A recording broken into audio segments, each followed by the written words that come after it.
Welcome to qualifying in the Republic of Azerbaijan.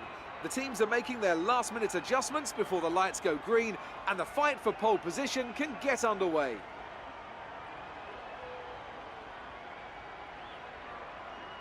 When it comes to getting lap time out of this circuit, it's traditionally been about maximising top speed.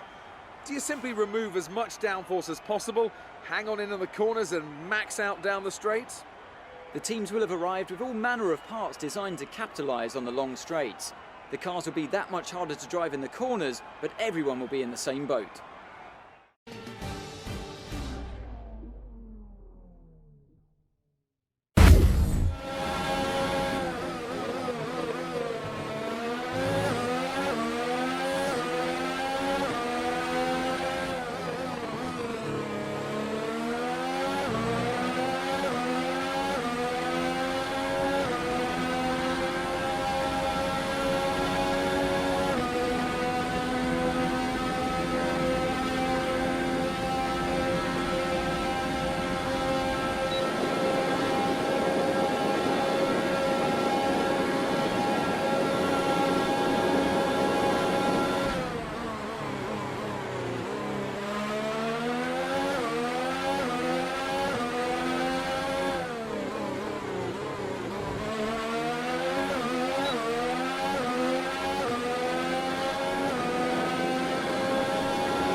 With qualifying complete, let's review our top three today. Hamilton, Bottas and Sebastian Vettel. With qualifying wrapped up, we now have our grid lineup for the big race tomorrow. Be sure to join us then for what will no doubt be a fantastic race.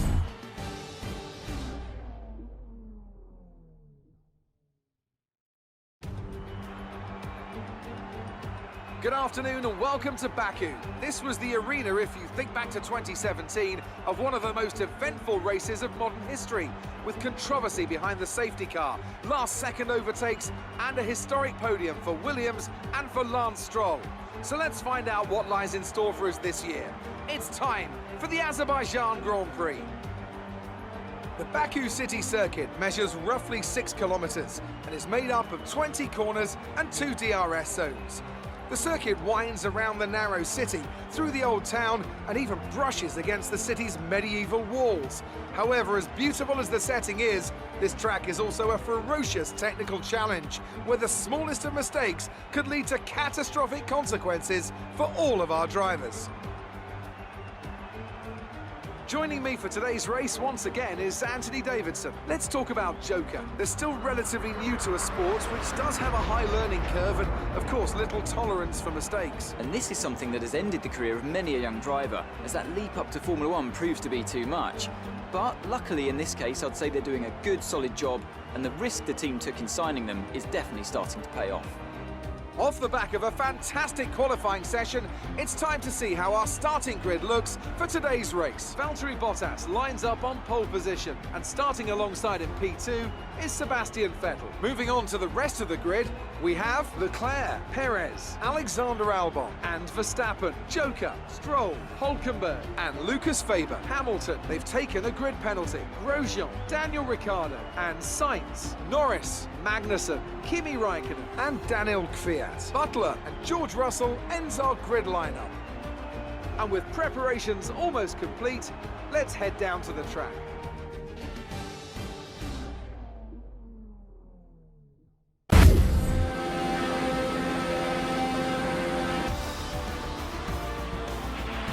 Okay, good job, mate. Really well done. That was a fantastic drive.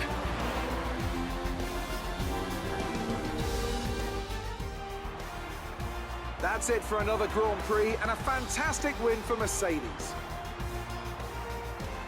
What do you think it was, Ant, that gave them the edge over the competition today? Well, tyre management probably played quite a large role in the outcome of this one. As ever, it's not just about speed, it's all about maintaining that speed consistently over a stint, over a race distance. So being able to keep up the lap times while still being smooth on the controls and gentle on the tyres, that's really where the race was won today.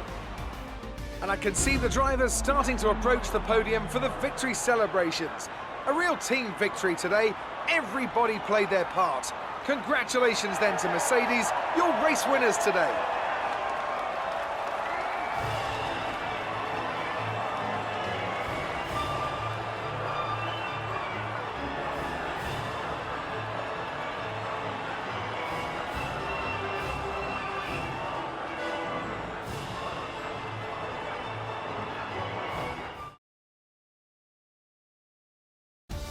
Let's have a look then at the drivers' standings. After today's performance, Valtteri Bottas secures the championship lead. Some amazing talent out on the track today. But Anthony, who would you pick as your driver of the day? Kimi Raikkonen is my standout today. Nothing you could construe as showboating, just an incredibly consistent performance out on track. Let's move on to the constructors. Mercedes continue to extend their lead. Meanwhile, Ferrari have improved their position. A strong weekend from them as they fight their way towards the top. Well, Ants, an end to another fantastic weekend of racing. Thanks to everyone who joined us, and we'll see you for the next one.